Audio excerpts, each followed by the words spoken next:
Alright, guys, I'm back with another chapter in Deuteronomy. We're in Deuteronomy chapter 2, where the header reads, Remembering Israel's Wanderings. And we'll get right into it. Then we turned around and headed back across the wilderness toward the Red Sea, just as the Lord had instructed me. And we wandered around in the region of Mount Seir, for a long time. Then at last the Lord said to me, You have been wandering around in this hill country long enough. Turn to the north. Give these orders to the people. You will pass through the country belonging to your relatives, the Edomites, the descendants of Esau, who live in Seir. The Edomites will feel threatened, so be careful.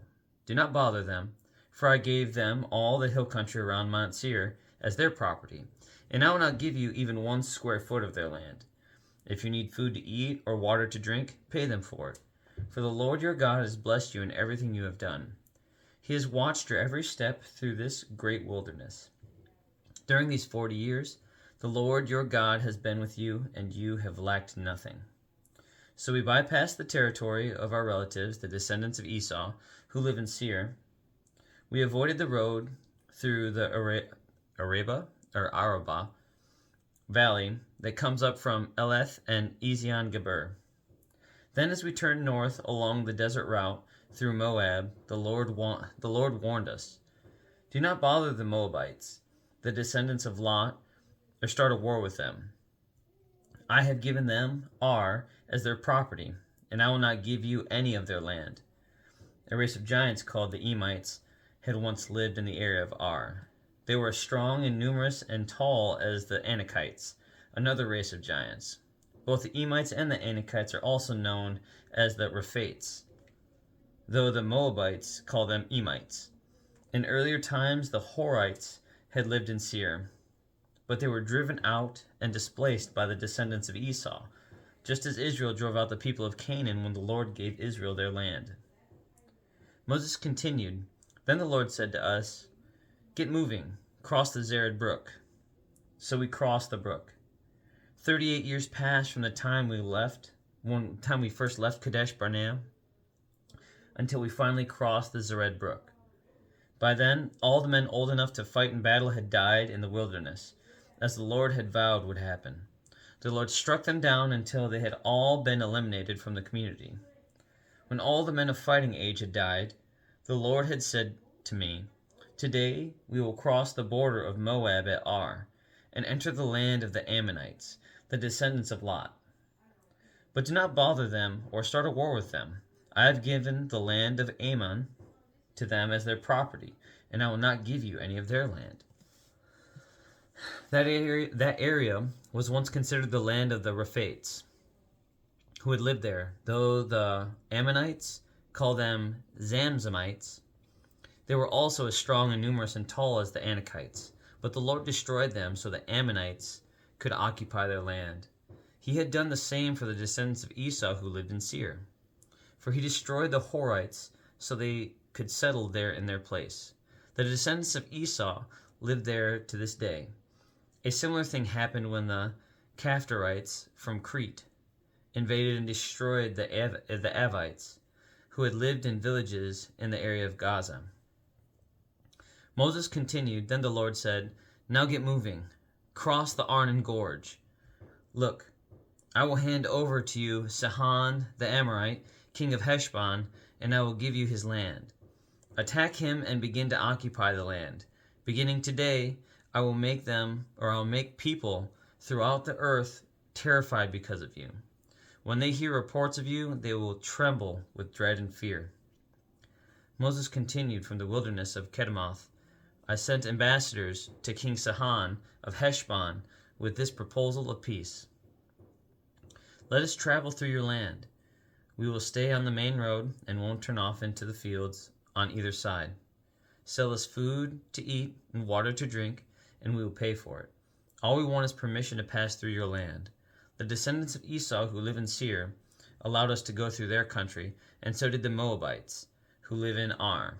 Let us pass through until we cross the Jordan into the land the Lord our God is giving us.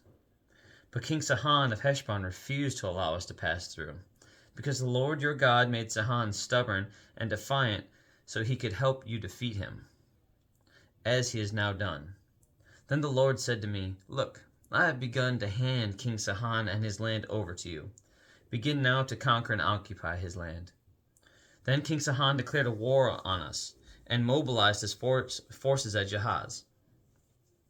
But the Lord our God handed him over to us, and we crushed him, his sons, and all his people. We conquered all his towns and completely destroyed everyone, men, women, and children. Not a single person was spared. We took all the livestock as plunder for ourselves, along with anything of value from the towns we ransacked. The Lord our God also helped us conquer Aroer on the edge of the Arnon Gorge, and the town in the gorge, and the whole area as far as Gilead. No town had walls too strong for us. However, we avoided the land of the Ammonites all along the Jabbok River, and the towns in the hill country, all the places the Lord our God had commanded us to leave alone. And that's the end of chapter 2, guys. So I've got the sun coming out for a little bit. It's been super cold here, so it's much, much more comfortable back here as I'm doing this reading. But I can definitely appreciate the reflection that Deuteronomy brings as far as the travels of the Israelites. I'm still kind of, I don't want to say dumbfounded, but I appreciate so much the fact that after reading Numbers and how quickly people were punished and lives taken for rebellion, that 40 years in the wilderness was a blessing. God still continued to give time to those who had families, that wasn't an immediate ripping from them. Not to say that he couldn't do it. He's done that several times. Plagues spread out, when they're in defiance, and all these other things have gone. Aaron's sons dying in the tabernacle, rebellion squashed and sent into the earth, and all the 250 that burst into flames when they were holding, I think it was some type of lamp, and all these things. But that's not what happened to them in the wilderness. The wilderness they were given that time, they were given 40 years. And while so often I thought, that it was a punishment, what a blessing to be able to still spend time and to develop. He needed to do that to be able to really refine and prune the next generation. They needed to experience that. And that's so humbling that God is still, even after all their constant rebellion in Numbers and their constant belly aching ever since they left Egypt, and the wrongdoings that they did to one another, and the constant complaining and the fear and the lack of faith that they had, he still gave them 40 years. And so I guess that's where I'll stop that reflection. That's kind of, I always looked at it as it's such a punishment, but really, what a blessing. Because he could have just snuffed them all out then and just said, hey,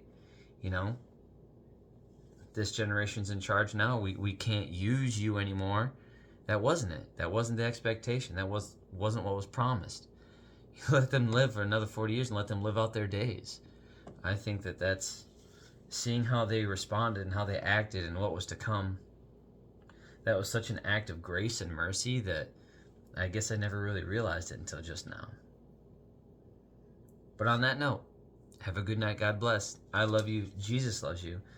And tomorrow I'll be back with another chapter in Deuteronomy chapter 3, where the header reads, Victory over Og of Bashan. And on that note, have a good night. God bless, guys. I'll see you tomorrow.